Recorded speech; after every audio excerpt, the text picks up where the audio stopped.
Salut les amis, ravi de vous retrouver, c'est Cap sur le Off. On se retrouve ici dans la loge du plus grand festival du monde, qui est le Festival d'Avignon. Tous les jours, des émissions enregistrées en public depuis le centre commercial Cap Sud, diffusées ensuite sur Énorme TV, également sur la chaîne YouTube, la chaîne Festival. Pensez à aller vous abonner.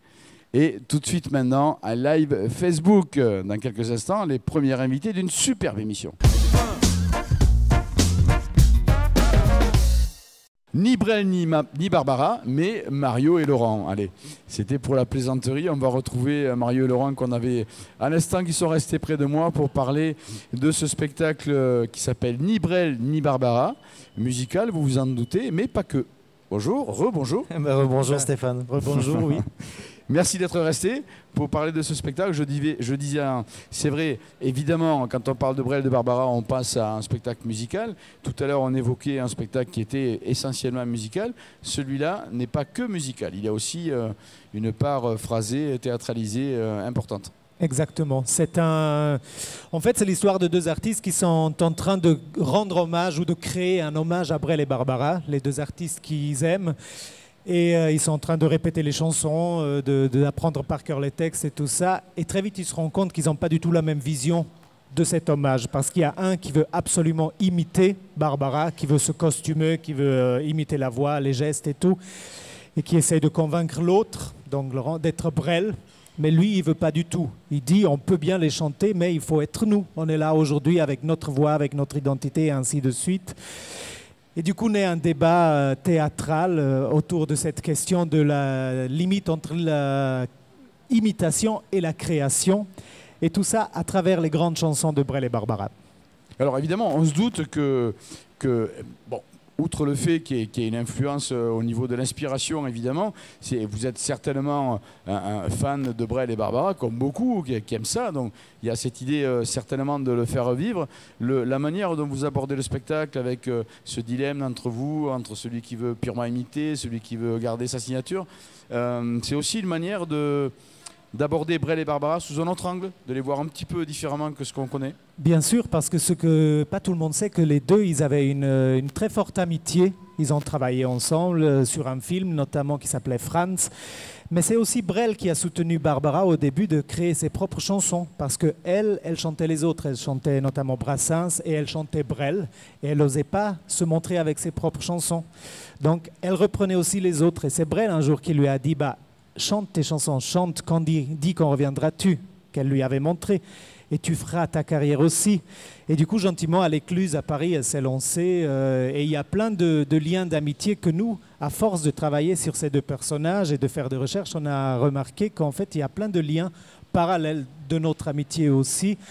Et tout ça s'est nourri à travers le fil de cette année où on a créé ce spectacle. Et on découvre plein de citations de Brel et de Barbara, plein de choses qui ne sont pas forcément connues au grand public. Et est-ce que vous avez la conscience au début ou la volonté d'une partie pédagogique, le mot est un peu fort, mais en tout cas de faire découvrir aussi à des plus jeunes le répertoire, l'univers de ces deux immenses artistes, Brel et Barbara, ou ce n'était pas du tout votre idée au départ? C'est très important de perpétuer la mémoire de ceux qui nous ont donné déjà l'envie, pour nous en tout cas, de faire ce métier-là et qui ont bouleversé autant de gens sur la planète, on va dire. Donc il y a vraiment je pense, un certain devoir de l'artiste de perpétuer la mémoire et de donner envie aussi aux gens de découvrir, de ressortir les disques et découvrir les chansons de Brel et de Barbara, que ce soit celles qui sont connues ou les autres qui sont moins connues.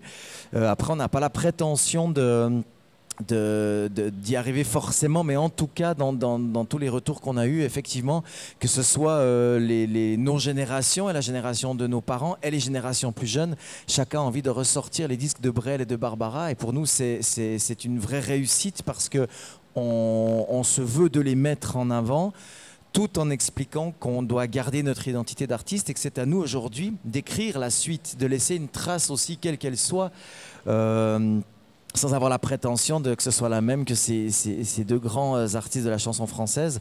Mais c'est très important de perpétuer leur mémoire et que les gens aient envie de les écouter, les redécouvrir et les découvrir encore. C'est toujours une bonne idée de remettre à l'honneur et de faire écouter du Brel et du Barbara. C'est vrai que cet angle inédit donne aussi une autre saveur à leur répertoire et puis à leurs airs, si je puis m'exprimer ainsi. Et quelle bonne idée pour le jeune public qui ne les connaisse pas. En tout cas, c'est un spectacle évidemment qu'il faut aller savourer en famille. Ça se passe à la Tache d'encre, c'est à 19h. Vous aimez Brel et Barbara comme eux, on le sait. Après les avoir vus, vous allez les aimer à eux, à Mario Piaccoli et à Laurent Brunetti. Je vous rappelle le spectacle, ni Brel ni Barbara à 19h à la Tache d'encre. Et puis, je vous disais tout à l'heure qu'ils jouaient également Pêcheurs de rêve au Théâtre Chapeau Rouge à 16h35. Deux raisons pour lesquelles on a été ravis de les accueillir. Merci Mario, merci Laurent. Merci beaucoup Stéphane. Merci Un pour très bon l'invitation. festival à vous. Bon À festival. vous aussi. Les amis, je vous amène maintenant dans la salle d'attente d'un hôpital. Mais attention, on ne va pas y vivre un drame, je vous assure. On en part tout de suite avec Denise. Bonjour Denise. Bonjour Stéphane. Merci d'être venu nous voir ici dans la loge de Cap-sur-le-Off. Ben, merci à toi de ton invitation et quelle grande loge, dis donc. Hein. On y est très bien pour parler des spectacles et de bons spectacles. Avant de rentrer dans le vif du sujet, si je puis dire, parce que c'est un nouveau celui-là. Oui, Mais quelle année vous avez passé, Denise? une année folle. Quelle Partout, grande sur année. toutes les routes de France. J'ai même pas eu Absolument. le temps. Je suis resté très peu à Paris, j'étais tout le temps partout en vadrouille.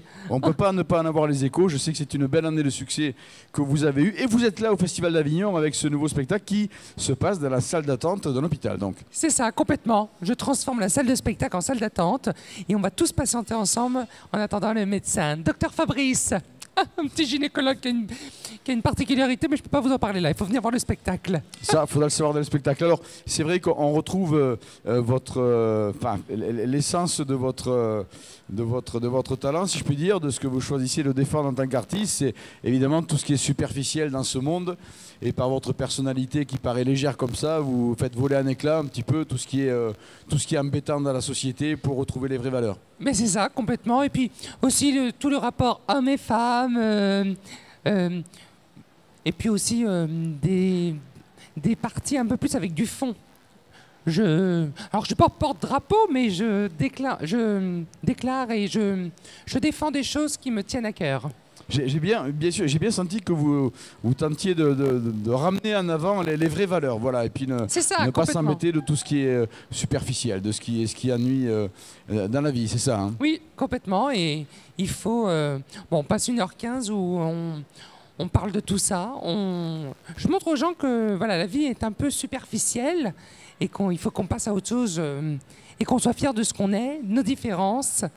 Et puis, voilà, on peut rigoler de tout avec tout le monde. Et pendant 1h15, c'est ça en fait.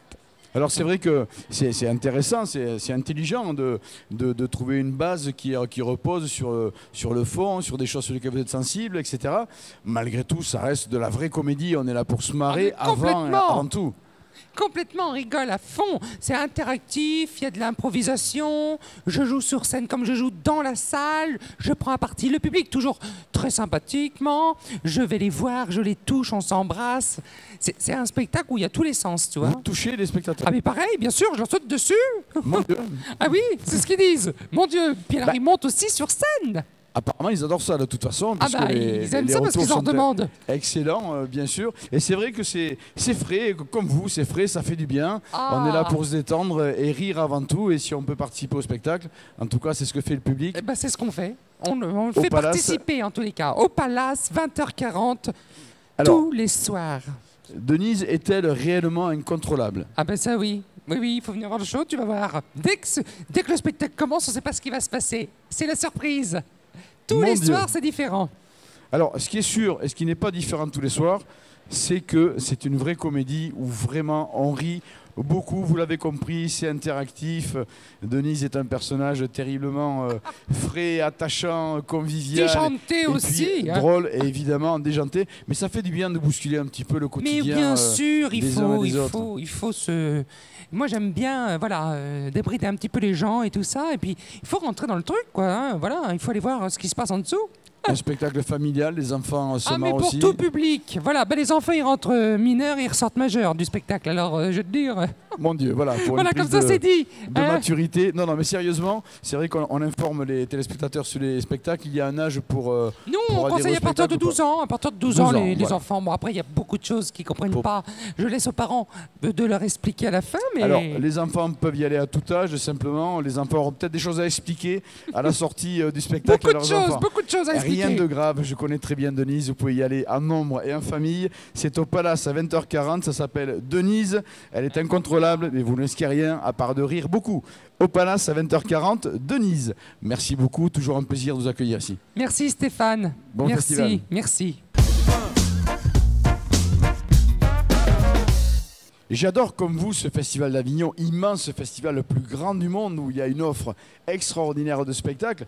La part est large et belle, est faite aux grosses et grandes comédies, puis tant mieux, on adore ça, les comédies. Mais vous allez voir que celui-là a largement sa place dans les programmes et dans vos choix de programmes lorsque vous déciderez d'aller au théâtre. Ça s'appelle Good Night et j'en parle avec l'auteur et un des comédiens, Romain Poli. Bonjour. Bonjour. Merci d'être venu nous voir. Alors pardon, j'ai éloigné de suite la catégorie comédie, qui n'est pas vraiment le cas de ce spectacle-là. Ah, ça dépend, parce qu'on a justement voulu casser un peu les codes et faire une comédie dramatique à suspense. C'est-à-dire qu'on peut autant rire que pleurer.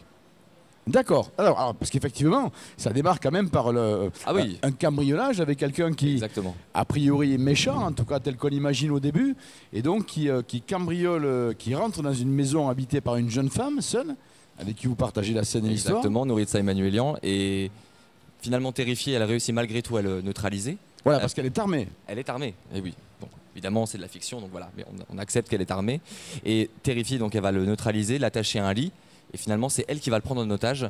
Et on va essayer de comprendre pendant plus d'1 heure qu'est-ce que fait cet homme-là dans cet appartement. Ils se connaissent pas tous les deux, mais lui, il n'est pas là par hasard. Il est venu chercher quelque chose. Et c'est ça toute l'intrigue de Good Night. Alors, sauf que vraiment, c'est pas effectivement un vrai méchant sur le papier. non. Les circonstances font qu'il arrive là dans ce cambriolage. Et puis là, c'est compliqué de parler de trop sans tout dévoiler. Mais évidemment, c'est aussi une rencontre humaine entre ces deux personnages. Exactement, c'est deux personnes qui sont très différentes, qui ne se connaissent pas du tout. On peut se poser plein de questions. Qu'est-ce que fait cet homme dans cet appartement? Qu'est-ce qu'il cherche? Et elle, pourquoi elle le prend en otage? Pourquoi elle n'appelle pas les flics directement? Voilà, c'est deux personnes très complexes, de solitude, deux personnes qui ne se comprennent pas mais qui vont devoir parler ensemble. Ça s'appelle Good Night. C'est à l'Arrache-Cœur à 16h50. Qu'est-ce qu'on pourrait dire? C'est encore une fois pas tout dévoilé.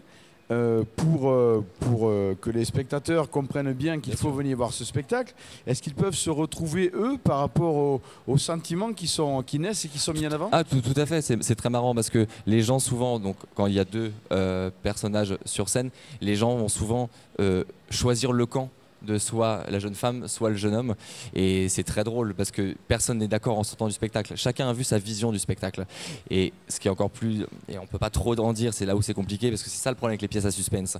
Parce que moi j'adore les films à suspense. Et à la moitié de la pièce, on va prendre une information qui va vous expliquer tout le début, qui va changer toute la dimension du spectacle et on va se dire... Putain, c'est pas possible, c'était devant mon nez depuis le début et j'ai rien vu. Et jusqu'à la dernière minute du spectacle, et tous les gens qui sont venus le voir à Avignon pourront en témoigner, jusqu'à la dernière minute, ils savent pas ce qui va se passer et ils en sortent choqués. Et c'est le bouleversement à la fin, Exactement. avec tout ce qu'ils pensaient justement et qui est peut-être différent au fur et à mesure de la pièce. Et vous êtes à l'Arrache-Cœur à 16h50. Est-ce que c'est un spectacle tout public? C'est un spectacle... Alors, je parlais pas quelque chose au principe de protection des enfants, mais non, pour c'est que adhérer au texte. Au niveau du texte, on est sur un texte très moderne. On a vachement travaillé sur le langage parlé. Donc, il peut y avoir quelques grossièretés, mais rien de bien méchant.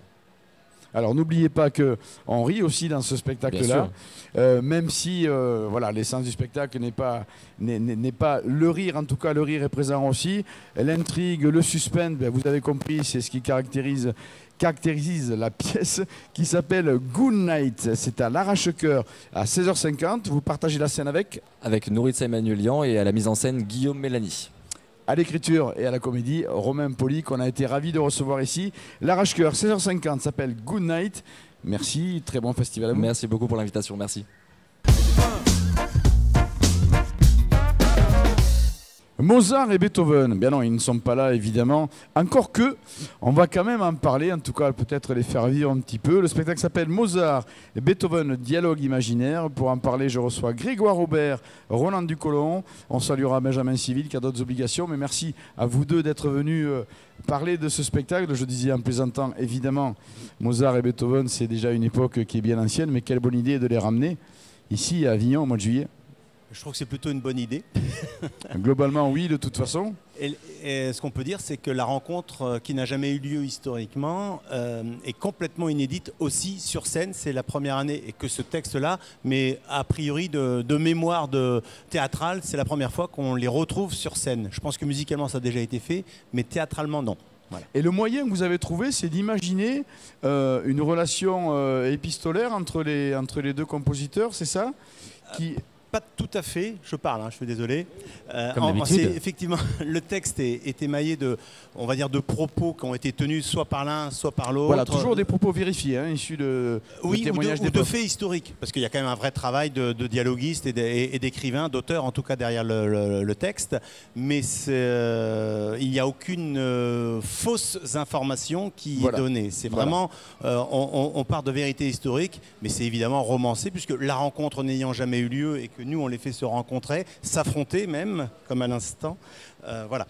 Alors pour le coup, puisque vous les faites dialoguer entre eux à partir de faits historiques, etc., c'est aussi le moyen de les faire connaître dans la personnalité au-delà de leur personnage de compositeur.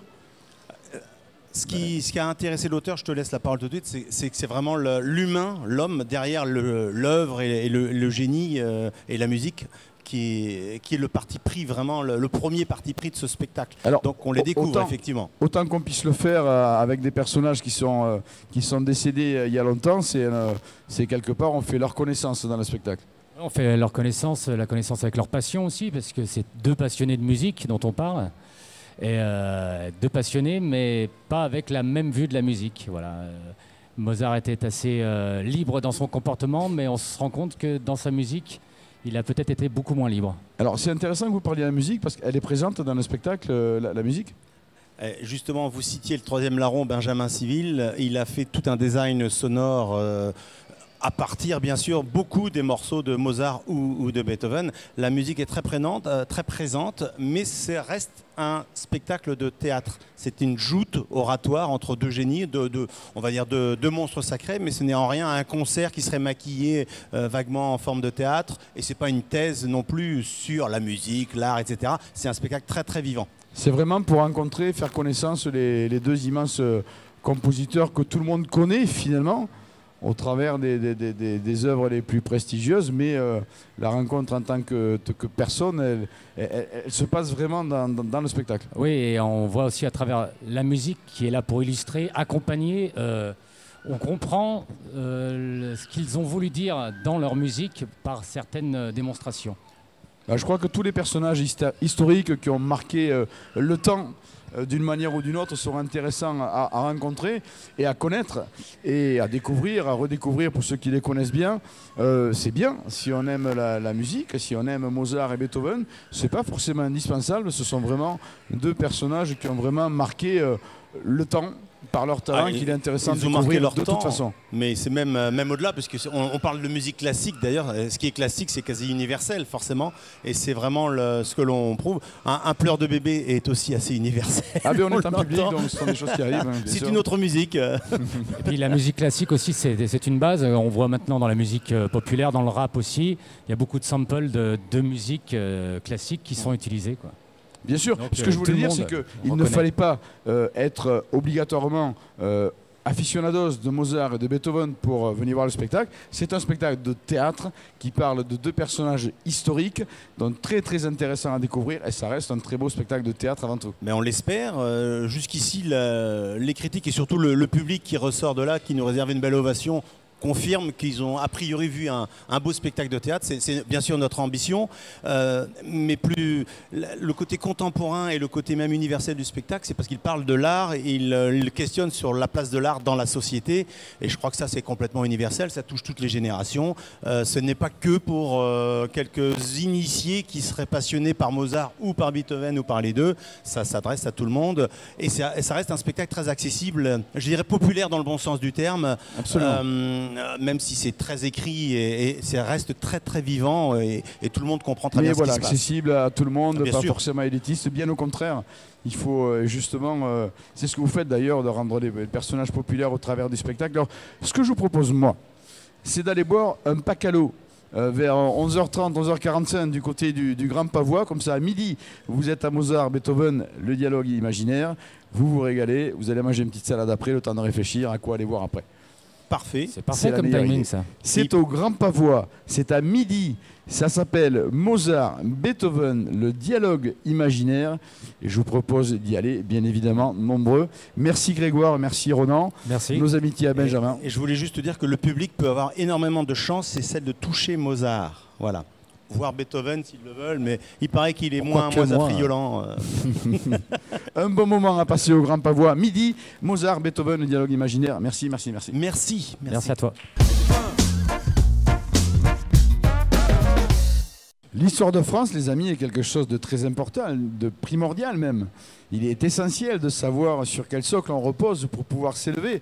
Donc l'histoire est importante. Après, cela devient presque essentiel quand un petit morceau d'histoire, qui n'est pas franchement le plus important, donne sujet à une désopilante comédie. Et c'est le cas avec ce spectacle Madame est morte. C'est pourquoi je suis ravi de recevoir Rudolf, Chantal et Thierry pour parler Bonjour. de ce gros succès, plus de 150 représentations déjà. Oui. Bonjour Stéphane, on est Bonjour. très content d'être parmi vous. Merci d'être venu ici nous voir sur la loge dans la loge de Cap-sur-le-Hof. Alors je le disais, il est question d'histoire de France parce que tout est vrai dans ce qui se raconte là, dont 1670 pour l'époque et pour l'histoire précisément, les personnages, je vous laisse vous décrire déjà dans vos personnages. Alors, figurez-vous que vous avez la grande mademoiselle, n'est-ce pas? Vous avez Louis XIV et moi-même je joue Monsieur, frère du roi. Alors frère du roi, Oui. soupçonné d'homosexualité. Oh, pas soupçonné. Pas que soupçonné, Plus que soupçonné, Notre avéré. ce qui à l'époque est moins évident que ça ne l'est aujourd'hui, naturel comme aujourd'hui. À l'époque, c'était plus compliqué sur ce sujet. Et donc, C'est mal vu à la cour. absolument. On Mais se moque de toléré moi. parce que c'est le frère du roi, donc on peut rien Et dire. pour faire taire toutes ces vraies rumeurs, vous décidez de le donner à marier. Enfin, De nous le marier faire- tous de les vous deux. marier, voilà. Voilà. Le vrai fait historique, c'est que Louis XIV, pour garder l'argent familial dans les caisses de Versailles, a voulu marier son frère Philippe d'Orléans à sa cousine, la grande mademoiselle, qui étaient les deux plus grosses fortunes de France. C'était ça la vraie raison. Et la grande mademoiselle, il faut se dire aussi, à 40 ans passés, toujours pas mariée. Donc, vieille fille. Alors, quand on veut vivre une idylle avec le chevalier de Lorraine, on ne va pas accepter si facilement d'épouser une vieille fille. Absolument. C'est que déjà, vous n'êtes pas d'accord l'un l'autre pour. Ah oui, on pour- est, pour on vous est marier, tous les deux opposés pour des raisons différentes. Entre-temps, la grande mademoiselle est tombée amoureuse, mais d'un cadet de Gascogne. Donc fatalement, il y a mésalliance et le roi n'est pas très décidé à accepter cette mésalliance. D'autant que la grande mademoiselle est plus riche que le roi. Et historiquement, c'est vrai. Mon Dieu, ben voyez, c'est un spectacle historique, de toute façon, puisque je le redis, tout est vrai. Ah oui, Dans ce mademoiselle de spectacle-là. Montpensier était même la femme la plus riche d'Europe, ce que les gens ignorent. Donc elle lui menait la dragée haute et elle se trouve féministe avant son temps. Mais à cette époque-là, est-ce qu'on peut aller contre la volonté du roi? Oh non. On essaie, on filoute. On peut toujours essayer, mais pas facile. Non, On trouve vous des êtes subterfuges, mais on n'y Obligé, arrive pas. malgré tout, de vous côtoyer alors que vous ne le souhaitez pas, ni l'un ni l'autre. Eh oui. C'est tout le drame de notre histoire. C'est tout le drame et l'effet comique de la pièce, bien sûr.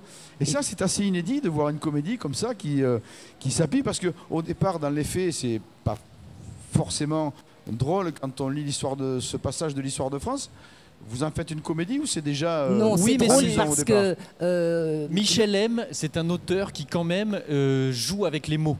Donc il y a des jeux de mots, il y a quelques anachronismes, et en même temps c'est une plume d'auteur qui est vraiment pertinente. Alors justement, pardon, je vous coupe, mais, la plume, parlons-en. Est-ce que le texte, le phrasé, la construction de phrases utilisées est une construction d'époque? C'est écrit en alexandrin, C'est totalement. écrit en alexandrin. Voilà. Et il Magnifique. réussit à faire rire avec ce propos historique. Il faut dire qu'il a choisi de décrire Louis XIV, non pas dans sa vie royale quand il est sur son trône, mais quand il descend de son trône et qu'il est en prise avec sa famille proche, donc son frère et sa cousine Germaine. Et là, ça change un peu de ton parce qu'il n'a plus la main. Est-ce que vous avez une dimension, alors pas pédagogique, mais la volonté d'amener comme ça l'histoire de France au XXIe siècle? D'ailleurs, on se parlait en off tout à l'heure, il y a des... Comment expliquer, des moments du spectacle qui renvoient dans la réaction à des choses qui pourraient être aujourd'hui au XXIe siècle. Et ce que je veux dire par là, c'est que la volonté de redonner de la place à l'histoire de France aujourd'hui fait partie de... Oui, et c'est pour ça que l'histoire est respectée, parce que tout ce qui est dit est vrai, donc les gens apprennent beaucoup de choses sur le XVIIe et sur le roi Louis XIV. Et en même temps, voilà, avec l'actualité, mariage forcé, homosexualité, voilà, c'est des sujets qui nous touchent même au XXIe siècle. Ce qui rend le ton comédie, c'est en fait uniquement la situation, en dehors des jeux de mots et des anachronismes, c'est la situation qui fait que Louis XIV va se démener pour essayer de convaincre son frère et sa cousine de se marier ensemble, et eux de leur côté vont s'en défendre ensemble et chacun de leur côté, et c'est ça qui va donner le côté humour de la pièce en fait. Alors, et c'est savoureux que ce soit fait en alexandrin, absolument. Non, évidemment, ça parle d'histoire, c'est drôle, c'est une comédie. C'est en alexandrin, c'est absolument tout public, un spectacle familial. Ah oui, même les enfants, voir en famille, à partir bien de sûr. 7-8 ans, s'amusent parce que Bien c'est évidemment. présenté d'une façon très drôle et burlesque. Bien évidemment, vous êtes au Théâtre des Corsins à 11h40, c'est bien ça? 11h40, oui. 11h40 au Théâtre des Corsins. Ça s'appelle Madame est morte. Quoi dire, à part qu'on a été ravis de recevoir un roi, une comtesse, un noble, voilà, sur le plateau de Capsulov. On est ravis. Mais toute plaisanterie mise à part, voilà, profitez-en. C'est un vrai spectacle d'auteur en alexandrin qui est drôle. C'est une comédie. Prenez un peu de légèreté à savourer l'histoire de France. Et des costumes d'époque Ces aussi. moments un peu décalés avec de jolis costumes, c'est important de le Et préciser. des perruques Et des qui vont perruques. avec, et des maquillages. C'est le festival. Mon frère, calmez-vous. Un très beau spectacle à savourer au Théâtre des Corsins. À 11h40, s'appelle Madame est morte. C'est avec Rudolf, Chantal et Thierry que nous avons été ravis d'accueillir ici dans la loge. Merci, très bon festival à vous. Merci à vous. Merci Stéphane.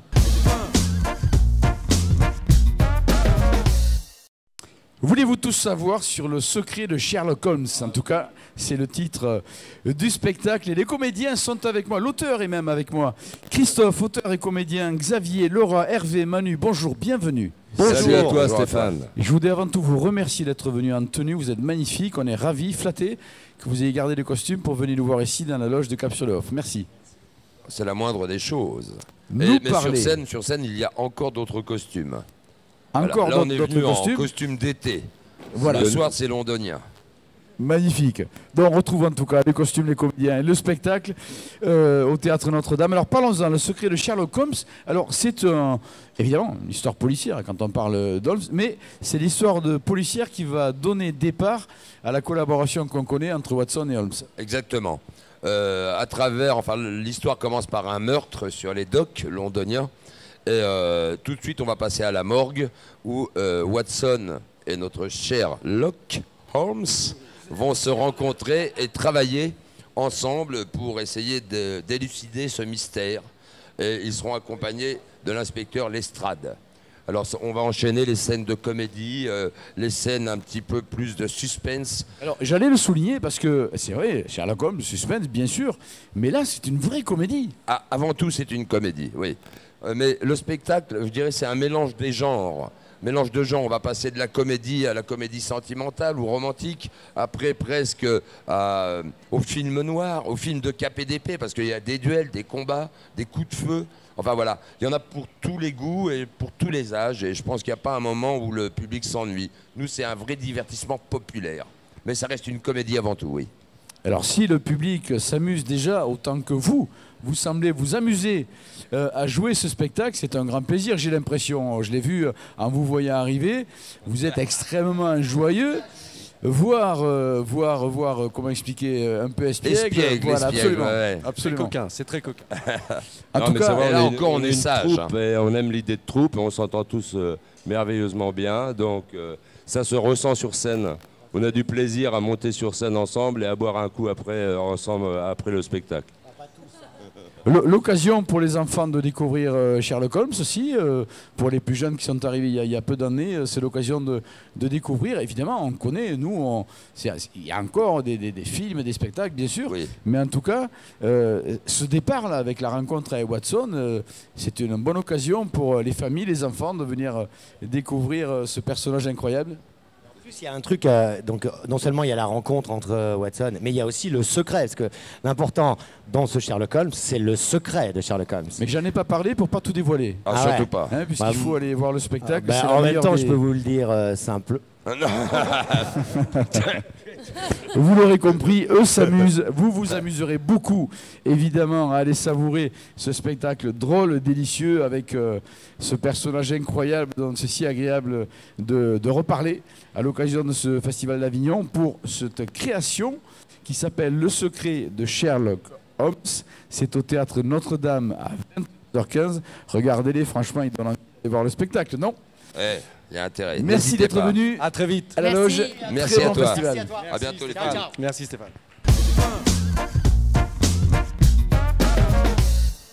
Tous les moments sont privilégiés ici dans la loge de Capsulov puisqu'on reçoit des artistes et puis il y a des moments privilégiés parmi ces moments privilégiés comme celui-là où j'ai le plaisir d'accueillir Monsieur Henri-Jean Servat. Bonjour. Merci bonjour. beaucoup d'être venu jusqu'ici pour nous rencontrer, pour rencontrer le public et leur dire que vous êtes au Festival d'Avignon à l'hôtel Mercure, tous les jours à 21h, avec vos secrets et confidences so chic, parce qu'évidemment, on sait que vous êtes l'ami des stars depuis très longtemps. Et de toutes les stars, puisque on sait évidemment que vous êtes amis avec toutes les stars qu'on connaît, françaises, mais aussi beaucoup de stars internationales. Et c'est ce que vous racontez dans leur spectacle, c'est votre point de vue en tant qu'ami. Vous êtes ami avec tous ces gens-là depuis le temps. C'est-à-dire que je suis journaliste, et j'étais pendant longtemps l'envoyé spécial de Paris Match pour m'occuper des stars de cinéma. Il y avait un patron à Paris Match qui s'appelait Roger Théron, qui m'avait dit: Henri-Jean, je te donne des moyens illimités, tu n'as pas de note de frais restreinte, et tu vis suis dans le monde, vis avec Elizabeth Taylor, vis avec Madonna, vis avec Stallone, vis avec Bardot, et tu les suis. Et donc c'est ce que j'ai fait, petit journaliste, arrivant de Montpellier, arrivant du Sud. J'ai rencontré donc ces stars de cinéma, ces rois, les reines de Danemark, beaucoup d'autres, pour travailler avec eux. Et puis je me suis arrangé pour être copain, pour faire plein de trucs avec eux. Et donc j'ai vécu, par exemple, j'ai habité chez Sylvester Stallone, j'ai habité chez Madonna, j'ai habité chez Brigitte Bardot, j'ai amené Isabelle Adjani chez Brigitte Bardot avec moi. Et à la longue, ça fait beaucoup de beaux souvenirs, quoi, parce que c'était des choses formidables que tous les journalistes ne font pas. Mais moi, j'avais un journal qui me disait: ne t'occupe pas, fais pas de papier, vis avec eux, promène-toi en voiture, va danser avec eux, amuse-toi. Et après, tu nous raconteras ça après. Donc, c'est ce que j'ai fait et je raconte donc disons que c'est plus une conférence, c'est plus une causerie où je raconte mes moments chez le pape, chez Gina Lollobrigida, avec Albert de Monaco, avec qui j'étais en classe, et voilà. Donc, et ça m'amuse beaucoup, et je vous jure que c'est épatant parce que quand je finis, il y a toujours des gens, mais encore une autre histoire ou quoi. Et je raconte, à moi de les raconter bien, je m'arrange pour bien le faire, mais les gens allez, Henri-Jean raconte, donc voilà, alors c'est ce que je fais, voilà. Est-ce que la différence par rapport aux autres journalistes, ce qui a fait votre succès, ce qui a fait la qualité de vos interviews et de vos textes, c'est pas quelque part que ces gens-là, vous les aimez profondément ou tout de moins les admirez beaucoup au départ lorsque oui, vous y bien allez? sûr, parce qu'il y a beaucoup de journalistes qui ont fait ce que j'ai fait, qui sont interviewés des gens, mais moi d'abord, je les aimais beaucoup, ils le sentaient, je truque pas. Deuxièmement, je connais leur carrière par cœur. Si vous le savez, les gens, ils aiment bien qu'on leur parle d'eux aussi. Quand vous allez voir une actrice et que vous lui racontez sa carrière, ses rôles, vous vous souvenez des lignes de dialogue qu'elle avait, des partenaires qu'elle avait. Donc les gens, ils sont contents, ça leur plaît. Et puis, bon, à moi de m'arranger pour être drôle, pour être amusant, et puis voilà. Donc c'est vrai, beaucoup de gens l'ont fait. Mais moi, je devais avoir quelque chose qui fait que moi, j'aimais vraiment ça. Je calculais pas, donc c'est Je pour crois ça que ça se passe c'est bien. vraiment la différence. On peut, pardonnez-moi, j'espère que c'est pas disgracieux, mais la relation de Stéphane Bern au patrimoine, de Laurent Deutsch au métro parisien, enfin, etc. La différence, c'est le cœur qui va Moi, avec je le crois discours. oui, parce que ça c'est. Moi, j'adore le cinéma. Quand une femme a beaucoup d'émotions comme actrice, si elle me fait vibrer, je lui en suis reconnaissant. J'adore les animaux, j'adore l'histoire de France aussi. J'adore plein de choses. Je veux dire, par exemple, moi, j'ai vu une fois quand j'étais gosse, j'ai vu un film qui s'appelle Marquise des Anges. Je suis tombé amoureux de Michel Mercier. Les chevaux ont aimé, les châteaux forts, les petits gilets brodés. Et puis après, j'ai aimé toutes les actrices. Je veux dire, moi, Bardot, j'habite chez Bardot. Chez Alain Delon, je suis allé chez Alain Delon. J'ai fait 2 livres avec lui. Isabelle Adjani, on a voyagé ensemble dans le monde entier. Enfin, plein peu. Par exemple, je suis allé chez Sylvester Stallone, qui a une piscine sur la plage de Malibu. Et sa piscine, ce sont des petits carreaux noirs. Ce qui fait que quand vous êtes dans la piscine de Stallone, vous nagez comme dans de l'encre. L'eau qui est dans sa piscine, il y a des gens qui ont des piscines, ils ont des piscines bleu clair, bleu pâle. Là, la piscine, l'eau est noire, comme de l'encre. Donc, c'est un souvenir inoubliable de nager dans la piscine de Stallone, à côté de la grosse voix de son à côté, et vous nagez dans de l'encre. Vous voyez ce que je veux dire? Vous sortez, bon, dans de l'encre, je me comprends, dans de l'eau qui est noire.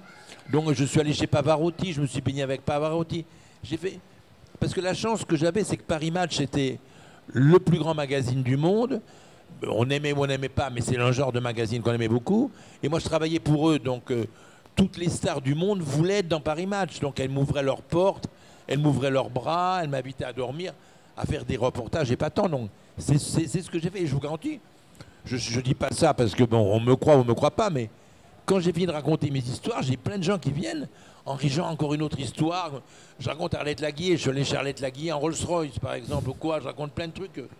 Et Ça, moi, c'est ça étonnant, m'amuse, hein. et ça c'est des souvenirs formidables. Mais alors, vous savez, de mon point de vue, il y a plusieurs raisons pour venir vous voir un spectacle. C'est que d'une part, vous êtes un orateur assez extraordinaire, vous êtes un personnage populaire, attachant, que les gens aiment, on voit souvent à la télé depuis très longtemps et dans les journaux, bien évidemment. Il y a cette passion que vous transmettez. Il y a aussi les gens dont vous parlez.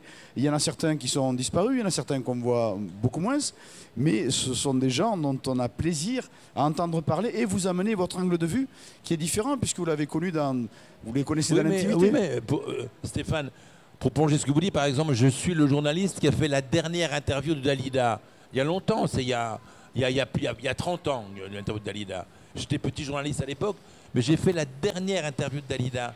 Donc, je veux dire, quand je le raconte, je sens que dans la salle, il y a beaucoup d'émotions parce que Dalida est une actrice qui est restée très populaire. Moi, j'ai aimé cette femme qui était généreuse, qui avait un mal-être, qui avait une mélancolie, qui avait quelque chose de tout à fait important. Et je raconte ça et je pense transmettre la mélancolie, le mal-être de Dalida en le racontant de façon amusée, sans se moquer d'elle, bien sûr, mais avec sympathie, avec tendresse. Et puis après, je peux vivre des événements très drôles avec le pape. Je suis allé au théâtre avec le pape, chez le pape, avec une actrice qui s'est évanouie dans ses bras. Enfin, c'était des choses... C'est des souvenirs, c'est des moments rares et je veux les faire partager, quoi. Voilà, c'est amusant. Mais quelle bonne idée, c'est assez incroyable, c'est vrai. Et puis lorsqu'on parle d'une anecdote, même si elle est très légère, de l'intimité d'une star qu'on connaît que sur les magazines en page glacée, on a l'impression de la connaître un peu mieux, la connaître dans son intimité, c'est tout l'intérêt. Et par exemple, moi je suis allé par exemple, c'est des gens que je n'aurais jamais approchés, je suis allé chez la reine de Danemark, chez la reine d'Espagne, chez la reine d'Italie détrônée. Vous savez, moi ce que j'aime bien, c'est que je me vois dans le film, quoi. Vous voyez ce que je suis pas du tout. Enfin, je veux dire, je veux pas le raconter avec arrogance, avec superbe, avec dédain ou mépris. Moi, je suis ravi d'être là. Je suis ravi d'être là. Je suis chez la reine de Danemark. Elle me fout ses chiens sur les genoux. On me raconte ses histoires. Je suis content. On va voir la reine. Je suis très content de vivre des moments comme ça et je les apprécie. Donc, les gens doivent être contents de voir que j'apprécie ce que je vis et que je suis vraiment quasiment en extase, en orgasme. Et c'est cette passion que vous transmettez. Voilà. Vous voyez les amis, je vous propose vraiment de vivre un moment de passion, de partage, d'intimité avec Henri-Jean Servat et toutes les stars qu'il a côtoyées. Son spectacle s'appelle So Chic. Il est au Mercure Pont d'Avignon. Attention, il y a 2 Mercure. Mercure Pont d'Avignon. C'est à 21h. Henri-Jean Servat que nous avons été ravis d'accueillir ici dans la loge de Cap-sur-Lof. Merci beaucoup, Henri-Jean. Merci pour votre écoute, c'est gentil. Et nous vous souhaitons Stéphane, merci pour la gentillesse. un Merci très très bon beaucoup. festival. Merci. Merci infiniment. Bon festival à vous aussi. Merci. Le plaisir de retrouver maintenant un artiste mondialement connu dans la région surtout. Allez, je fais un peu d'humour parce que de l'humour il en a et puis même à revendre. Ravi d'accueillir Eric Fanino. Bonjour Eric. Bonjour Stéphane, bonjour à tous. Merci d'être venu nous voir ici dans la loge du festival d'Avignon, de Cap-sur-le-Off, et de venir au festival même si ça va être très très court. Très court, un jour on fait une date de demain. Une relâche d'Alexandre Pell qui joue à 18h35 au Capitole. Ah, pardon, au Capitole, à 18h35, excusez-moi. Alors, Eric Fanino, évidemment, votre signature, c'est la bonne humeur, et c'est d'ailleurs le titre du spectacle. Oui, c'est ça, la fabrique de la bonne humeur. Donc avec 3 personnages que déjà au Festival d'Avignon, on a eu l'occasion de retrouver avec Tati, du festival, bien sûr, voilà, Tati. Émile et le Père Nino. Voilà 3 personnages qui vont faire ce show d'une heure avec des chansons et bien entendu beaucoup de sketchs. Tout est bon pour distiller du bonheur, pour faire rire, parce que c'est vrai, vous le disiez à l'instant, il y a la chanson, ça chante, ça swing même, ça rock'n'roll. C'est ça, il y a même des cascades, Mon Dieu. en Tati, voilà, on a une petite cascade. Non mais voilà, c'est vrai qu'on l'a appelé la fabrique de la bonne humeur, parce que justement on veut donner un peu de bonne humeur et de bonheur au public qui va venir nous voir. C'est ce qu'il faut venir faire, c'est venir au théâtre pour vous distraire, vous détendre, rire beaucoup et vous charger de bonne humeur, parce que je vous le disais, vous en aviez beaucoup. Est-ce qu'on peut considérer que c'est un spectacle un petit peu, puisqu'on y retrouve vos personnages, des spectacles successifs que vous avez fait? Est-ce que c'est un petit best-of? Alors non, c'est pas un best-of, il y a vraiment une autre écriture sur le texte. Alors on retrouve bien entendu la touche un peu voilà, des spectacles précédents, mais là la particularité c'est qu'il y a des chansons inédites. Donc on a sorti un EP de 5 titres avec 5 chansons, album, hein, voilà, un petit album avec des chansons donc inédites et surtout humoristiques. Voilà. Alors surtout, ne manquez pas le rendez-vous. Écoutez bien, c'est le jeudi 11 juillet, 18h35 au Capitole, sur le créneau qui occupe normalement Alexandre Pell et qui vous laisse la place pour ce soir-là. Et ce qui fait très plaisir à l'ensemble du Festival d'Avignon de voir Eric Fanino. Vous avez quitté le festival l'an dernier, cette année vous êtes que pour un seul jour. Oui. On vous espère pour 24 jours l'année prochaine. Merci beaucoup. Qui est le format habituel. En attendant, ça s'appelle La Fabrique de la Bonne Humeur. C'est à 18h35 jeudi 11 juillet et c'est au Capitole. Merci Eric. Merci beaucoup, merci pour votre accueil. On se retrouve maintenant avec un spectacle d'une fraîcheur, mais alors vous allez voir ça. On va en parler avec les comédiens Fanny, Lucas, Alice et Tom. Bonjour. Bonjour. Merci Bonjour. d'être venu nous voir ici à la loge de Cap-sur-le-Off. Alors je parlais de fraîcheur et de gaieté parce que c'est vrai que c'est ça, le départ de l'histoire. Ce sont des gens qui vivent sur une île, au-delà de tous les codes qui nous mettent des obligations, des petits cadres, des codes vestimentaires, etc. Alors les colorier parce qu'ils se peignent leurs humeurs, leurs rêves, leur personnalité sur le corps. Ils vivent sans vêtements, contrairement aux culottés qui sont les gens qui vivent avec des vêtements. Voilà, et ils sont tout peinturlurés de la tête aux pieds selon la personne qu'ils sont.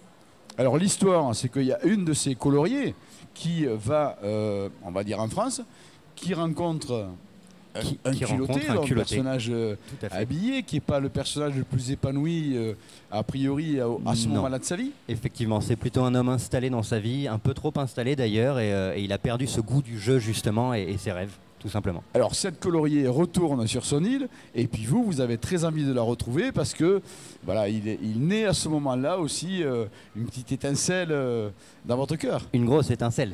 Une grosse étincelle. Très grosse étincelle, une flamme. Voilà, et du coup il va la suivre et essayer de retrouver la couleur qu'elle lui a apportée dans sa grisaille quotidienne, en gros. Alors le message me paraît évident, c'est évidemment de relativiser tous ces codes, toutes ces obligations qui nous empêchent de vivre pleinement et totalement épanouis. C'est ce que vous défendez, dénoncez, ou en tout cas... Oui, c'est de continuer à se raconter des histoires, à jouer, à rêver. C'est de grandir tout en ne se mettant pas trop de barrières. Parce que ces coloriers passent leur journée à s'épanouir dans les plaisirs simples de la vie. Le rêve, le jeu, c'est ça votre activité principale. Absolument. C'est ça, en fait, les coloriers, ils passent leur vie à jouer. C'est leur culture à part entière. Tout n'est qu'un jeu, et d'ailleurs, c'est une règle obligatoire sur l'île. Pour des gens qui n'ont pas de règles, leur seule règle est de jouer. Et c'est pas évident quand on n'est pas habitué, quand on vient d'un pays moderne, on va dire, de se lâcher comme ça ou de se séparer de tous ces codes. Oui, effectivement, ça fait même un peu beaucoup. Hein. Au démarrage, c'est vraiment un ovni qui arrive dans sa vie et qui va casser absolument tous ses carcans et tous ses murs. Alors, est-ce que l'amour sera plus fort que tout? Ça, on ne peut pas le dévoiler, non, même si on sait qu'on n'a pas affaire à un drame passionnel dans cette comédie, parce que c'est aussi une comédie au-delà de ces jolis messages. C'est un spectacle qui est fait pour se détendre et rire. Tout à fait. C'est un spectacle, quand les gens sortent, ils disent qu'ils ont envie de faire des bêtises. Donc moi, ça me paraît assez important dans la société actuelle d'avoir des gens qui, à la sortie d'un spectacle, retrouvent une part de leur enfance qu'ils avaient quelque part oubliée sur un banc d'école ou au milieu de leur vie.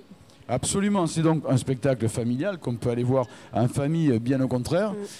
Partant du principe qu'un adulte, de toute manière, n'est qu'un enfant qui a vieilli, donc on reste tous des enfants, on démarre par ça. Hein.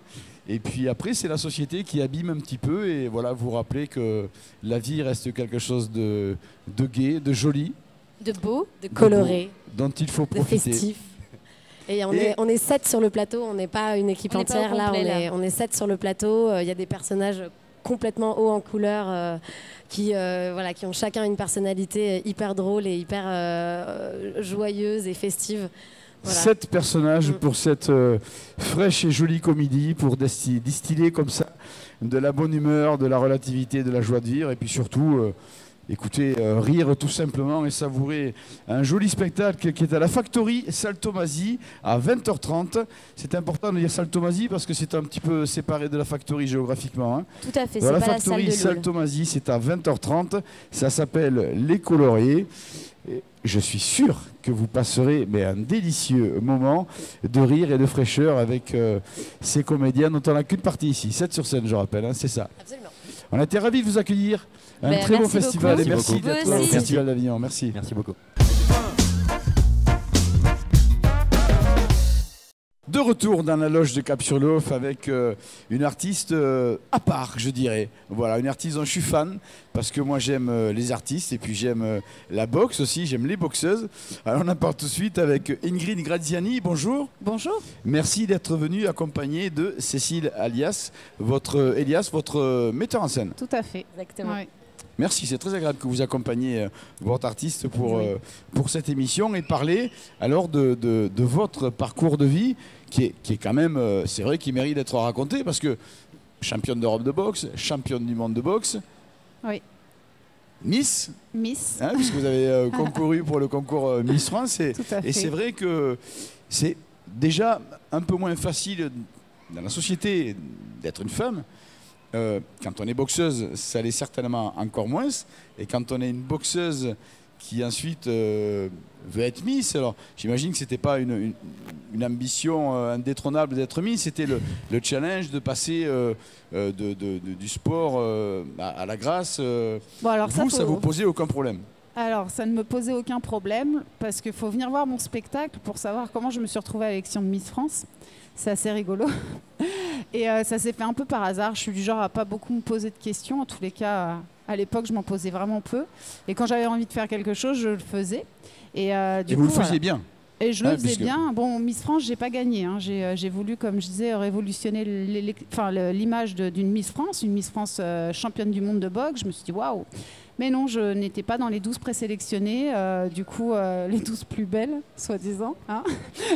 Du coup, bon, je suis passée à côté, mais ça m'a donné l'œil du tigre, cette élection, hein, comme je raconte encore une fois dans le spectacle. Et juste après l'élection de Miss France, j'ai gagné mon premier titre de championne du monde. Donc bon, voilà, à un moment donné. Et donc Cécile qui est avec moi parce que moi, j'ai besoin d'un coach dans ma vie, toujours. Et Cécile, c'est mon coach. Voilà, c'est mon Philippe Lucas, même, je dirais, mon petit filou. Parce que on dirait pas comme ça, mais c'est pas une rigolote. Alors c'est compliqué parce que vous êtes dans le milieu de la boxe à un moment où il n'y avait pas tant de femmes que ça dans la discipline, dont essentiellement entourées d'hommes. Oui. Donc comment à la fois il y a une différence, vous êtes une femme. Oui. En même temps, vous faites le même sport, Oui. les mêmes endroits, les mêmes tenues, etc. Donc c'est une promiscuité qui est compliquée. À un moment, c'est très récent, mais enfin, déjà, encore aujourd'hui, il y a des hommes qui aiment bien les femmes qui restent que dans l'expression de la pure féminité. Oui, c'est vrai. Et on peut être les deux, vous êtes l'incarnation. On peut être les deux, tout à fait. Et il y a plein de boxeuses qui sont très féminines. Après, c'est vrai que moi, quand j'ai commencé la boxe, il y avait très peu de boxeuses. J'étais à peu près la seule, j'allais dire, on était 2 dans la salle à boxer. Et ouais, faut quelque part... J'allais dire, dans le monde de la boxe, il y a quand même un respect. Quand on arrive à un certain niveau, les boxeurs, ils sont au courant que on souffre autant qu'eux à l'entraînement et tout. Donc il y a quand même une forme de respect. Mais voilà, faut quand même exister dans ce milieu bien testostéroné. Et à un moment donné, on oublie un peu sa féminité. Et on se demande, enfin moi, à un moment donné, je savais... Enfin, j'étais comme à un moment donné... Enfin, moi, la première chose que mon coach m'a dit, voilà, ça va résumer le truc, quand je suis rentrée dans une salle de boxe, c'est écoute-moi bien, ici, il n'y a pas de filles, il n'y a pas de garçons, il n'y a que des boxeurs. Ok, mon gars. Donc, voilà. Oui, ça parle à un de moment décor. donné, tu te dis, je suis une fille encore, je suis pas un garçon, mais on ne sait plus trop, quoi. Mais voilà, je suis un individu et j'ai essayé d'évoluer dans ma vie toujours en tant qu'individu et sans me poser la question de me dire, attends, ça, je suis une fille, je peux pas le faire, ça, je suis voilà, j'allais dire ça, je suis un garçon, je peux pas le faire. Alors, le spectacle, c'est ce qui est passionnant dans le spectacle, c'est que c'est le récit d'une tranche de vie passionnante et pas des moindres, puisque vous allez au bout de vos passions, de vos challenges, etc. Donc c'est intéressant en soi, mais c'est une comédie parce que c'est drôle. Les réactions des gens qui vous entourent, la manière dont ils vous perçoivent, dont ils réagissent. Ah oui, c'est une comédie. Moi, j'adore rigoler, comme vous pouvez le constater. Ça, on l'a bien vu, c'est parfait comme ça. Donc Vous êtes oui, parfaite. j'allais pas faire un spectacle qui voilà, c'est très drôle. Je confronte le regard que les gens peuvent avoir sur moi. Par exemple, quand j'étais boxeuse, souvent on avait un regard, les gens avaient un regard plutôt à se dire comme un garçon manqué. Enfin bref, c'est drôle. Après, c'est pas que drôle. Le spectacle n'est pas que drôle. Il y a un C'est vrai fond aussi derrière émouvant. aussi. Il y a du fond. Je raconte ma petite mort en tant que boxeur. Vous faites de la boxe. Voilà, c'est dur d'arrêter ce sport. Ce sport, le ring, c'est comme la vie en fait. Quand on est sur un ring, c'est Fabrice Bénichou, vous en parliez en off, on en parlait. C'est un boxeur qui a écrit un super bouquin qui s'appelle Putain de vie. Et dans ce bouquin, il raconte que sur le ring, on a la joie, la peur, la tristesse, toutes les émotions, la rage, toutes les émotions de la vie. Le ring, c'est la vie. Et je raconte aussi ça sur scène. Je raconte que le jour où il a fallu arrêter de monter sur un ring, pour moi, ça a été compliqué. Et c'est pour ça que je suis montée sur une scène, du ring à la scène, parce que je crois qu'en tant que comédien, c'est la même chose. On vit ça aussi. Je pense que Fabrice aussi, s'il est monté sur scène, c'est peut-être aussi pour ça, pour revivre des choses. Mais c'est pareil, on vit plein de choses. La peur, la joie, la tristesse, l'adrénaline avant de monter sur scène. Il y a ce côté, on passe du vestiaire aux loges, on passe, voilà, quand on boxe, on nous met de la vaseline sur le visage, quand on monte sur scène, on se maquille, ça je raconte tout ça, que j'ai troqué mes gants de boxe pour des gants en soie, j'ai enlevé mes nattes pour des coiffures à la Marie-Antoinette quand je suis arrivée sur scène, mais c'est drôle, mais il y a du fond quoi, et aussi de se dire, c'est pas parce qu'on vient d'un milieu populaire comme la boxe, parce que moi je viens de ce milieu-là, qu'on ne peut pas avoir accès à certaines choses comme la scène. Vous n'êtes pas mis de barrière et de ce point de vue-là, ça va aider ceux qui se posent ce genre de questions. Exactement. En tout cas, c'est le récit d'une expérience rare parce que brillante et que tout le monde n'a pas le talent que vous avez eu, mais c'est un parcours duquel on peut en tout cas s'aider, s'appuyer pour affronter ses propres difficultés, éliminer les barrières et ne rien s'interdire surtout, tout s'autoriser. Ça reste un spectacle amusant, divertissant, oui. parce que votre vie est passionnante et que vous le racontez avec humour aussi. C'est au Cinévox à 13h30. Elle s'appelle Ingrid Graziani. Elle était accompagnée par Cécile Elias, que je remercie d'être sur le plateau aussi. Et le spectacle s'appelle Du ring à la scène, puisque c'est tout simplement ce qui se passe. Une championne du monde, Miss France, qui a concouru au Miss France et qui maintenant est sur la scène du Cinévox. C'est à 13h30. On vous y attend nombreux pour une tranche de vie passionnante. Merci Ingrid d'être venue nous voir ici à Cap-sur-le-Hof. Vous êtes au Cinévox à 13h30. Merci, un très bon festival. Merci à vous. Merci beaucoup. Je vous amène maintenant faire un petit tour du côté du théâtre du Chêne Noir, du côté d'un quai de gare même, puisque c'est le titre de cette comédie. Comédie sur un quai de gare, avec une partie de la troupe. Elsa, bonjour. Antoine, bonjour. Merci d'être venu nous voir ici dans la loge pour nous parler de ce spectacle que vous partagez avec deux autres comédiens. C'est ça, avec Michel Castellen-Bogen et sa fille Jeanne Castellen-Bogen. Voilà, père et fils, dans la vie comme sur la scène, donc, puisque pour planter le décor, c'est une jeune fille, son père, un jeune homme dans un quai de gare, une autre présence qui est le haut-parleur du quai de gare. Voilà, l'histoire se passe là. Et puis, il faut bien qu'il se passe quelque chose, en tout cas dans l'esprit du père déjà. Voilà, c'est ça, c'est que le père cherche à marier sa fille, enfin cherche à trouver un homme pour le remplacer lui. Et donc ils partent à Paris justement dans ce but-là. Et ils me rencontrent moi qui vais ouvrir un bar tabac à Paris. Et voilà, et la rencontre se passe directement sur le quai de gare en attendant le train. Voilà. Une histoire fraîche et divertissante sur la rencontre amoureuse, sur au départ le fait de sortir de l'enfance aussi, parce qu'il y a cette démarche-là, pour notamment la jeune fille, peut-être pas le jeune homme qui s'apprête à être entrepreneur, mais la jeune fille. Effectivement, tout ça est une métaphore d'une espèce de passage d'un âge enfantin à un âge adulte, où on se sépare de ses parents et à quel point c'est difficile de se séparer de son cocon familial pour rencontrer un nouveau cocon familial autre, étranger. Et alors c'est assez inédit, mais avec un haut-parleur aussi qui fait 100% partie de la pièce et la distribution, je dirais. Donc il n'y a que votre voix, mais voilà, c'est pas une voix enregistrée, c'est un vrai personnage qui interjecte et intervient tout au long de la pièce. Oui, c'est ça, elle vient, on va dire, pimenter un peu de temps en temps quand ça ne va pas comme elle veut, on va dire ça comme ça. C'est sa gare. Donc voilà, Ce sont des commentaires ou des commentaires qui suscitent des réactions, même qui détournent le comportement, je veux dire, de ce qui se passe sur le quai de gare. C'est un entre-deux, puisqu'elle est, c'est sa gare, elle annonce, elle donne les infos qu'elle doit donner, parce qu'elle travaille à la gare, mais elle est aussi spectatrice en fait de ce qui se passe dans leur vie et elle voit tout. Et donc elle va s'amuser aussi un petit peu pour raconter sur son l'affiche, histoire. on l'a symbolisé par le petit cactus. Le petit cactus. Qui est très piquante. Voilà. C'est une petite blague. D'accord. En tout cas, on l'aura compris, c'est sur le titre, c'est une comédie. Donc déjà, parce qu'on rit, parce que c'est drôle. Et puis c'est frais, c'est une petite histoire simple finalement. Une fille, son père, une rencontre qu'il faut qu'il se passe, l'enfance qu'on doit quitter, etc. Tout le monde doit s'y retrouver. C'est des petits moments de ces passages de vie qu'on a eu tous, à un moment ou à un autre. Et si on s'apprête à les passer, qui peut aider en tout cas. C'est un spectacle familial, évidemment. Les enfants sont les bienvenus, accompagnés de leurs parents et de leurs grands-parents. Sur 4, 5, 6 générations, s'ils en sont, si c'est possible. Quoi qu'il en soit, le Théâtre du Chêne Noir, lorsqu'on reçoit un spectacle de ce théâtre, on dit toujours qu'on peut faire une grande confiance à ces choix de programme. C'est toujours de qualité, les comédiens sont excellents, le haut-parleur est fantastique. Merci. C'est une comédie, on peut en rire bien sûr. Comédie sur un quai de gare, c'est au Théâtre du Chêne Noir, c'est à 12h45.